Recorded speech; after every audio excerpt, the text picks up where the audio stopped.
Século XVIII. Quase toda a Europa é governada por reis absolutistas.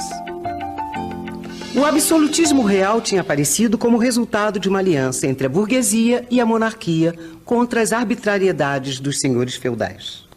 Os reis absolutistas governam seus países de forma autoritária. A justificativa dos reis para concentrar o poder e usá-lo como bem entenderem é o direito divino. Quer dizer, nessa época se acredita que o poder do rei vem de Deus. Com todo esse poder, o Estado interfere diretamente nas atividades econômicas. Esse sistema é conhecido como mercantilismo. Jean-Jacques Génie-Papier, filósofo ao seu dispor. Aqui pediu, pagou, senhor filósofo. Ora, minha senhora, mas eu sou um pobre filósofo. E eu sou uma pobre taverneira que trabalha duro para pagar os impostos que os nobres, os padres e desocupados como o senhor não pagam. Desocupado eu, minha cara, mas eu sou um filósofo. Eu escrevo minhas ideias para o bem da sociedade. Olha, um dia os meus livros vão ser tão famosos como esses aqui. A senhora conhece? Olha, escute aqui, meu senhor. Eu terei muito prazer de apresentar esses maravilhosos para a senhora. Sente-se comigo, por favor. Não, eu tenho mais o que fazer. Olha, a senhora conhece Locke? Não, quem é esse? É um filósofo inglês. Imagina a senhora que ele nega a origem divina do rei. Ele diz que a autoridade do rei é baseada no consentimento dos cidadãos. Trocando em miúdos, o que esse tal de Locke diz é que o rei só faz o que quer porque a gente deixa? De certa forma é isso mesmo. Agora, deixe-me apresentar outro filósofo, Montesquieu.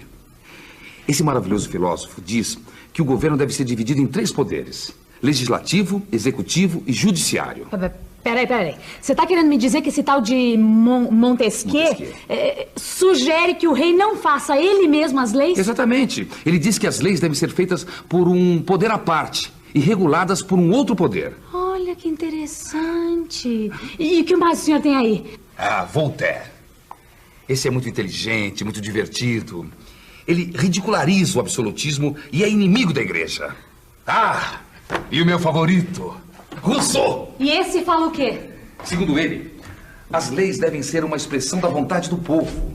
Assim, a única forma de governo possível é a democracia absoluta. Gostei! Bom, pena que tudo isso só está no papel, não é? Porque na prática eu continuo trabalhando duro para pagar um monte de impostos. E falando nisso, o senhor continua me devendo o dinheiro do vinho. Mas essas coisas vão mudar, minha senhora. Essas novas ideias estão se tornando cada dia mais populares. Até nos cafés, nas tavernas, essas novas ideias são discutidas todos os dias. O absolutismo está com os dias contados. Ótimo! Agora, se o senhor não vai discutir outras ideias comigo, eu acho melhor o senhor pagar o vinho. Eu não vou ficar esperando até o fim do absolutismo, não é mesmo? O absolutismo estava com os dias contados. A burguesia tinha crescido muito na Europa e pagava caro para manter o luxo do rei, da nobreza e da igreja, que não pagavam impostos. Esse período em que o rei justificava o absolutismo dizendo que a origem do seu poder era divina, ficou conhecido como Antigo Regime. E com a crise econômica, as injustiças do Antigo Regime ficaram ainda maiores. Foi daí que surgiu uma reação intelectual contra o poder da época. As novas ideias exigiam que as condições de vida da humanidade fossem melhores. E os pensadores defendiam que o mundo deveria ser guiado pela razão. As teorias dos filósofos do século XVIII foram muito populares. Elas eram divulgadas em diferentes lugares e serviam aos propósitos dos grupos que combatiam o obscurantismo da igreja e o absolutismo real. As novas ideias também tiveram influência nas teorias econômicas. Na época, a economia funcionava segundo os princípios do mercantilismo. Isso implicava na intervenção do Estado na economia.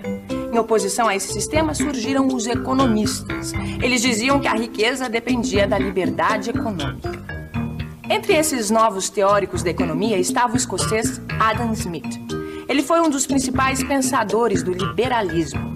Essa teoria defendia a ideia de que o trabalho do homem era a principal fonte da riqueza. A economia mudou mesmo no século XVIII. Depois da invenção da máquina a vapor, o trabalho foi ficando mecanizado. Era o começo da Revolução Industrial.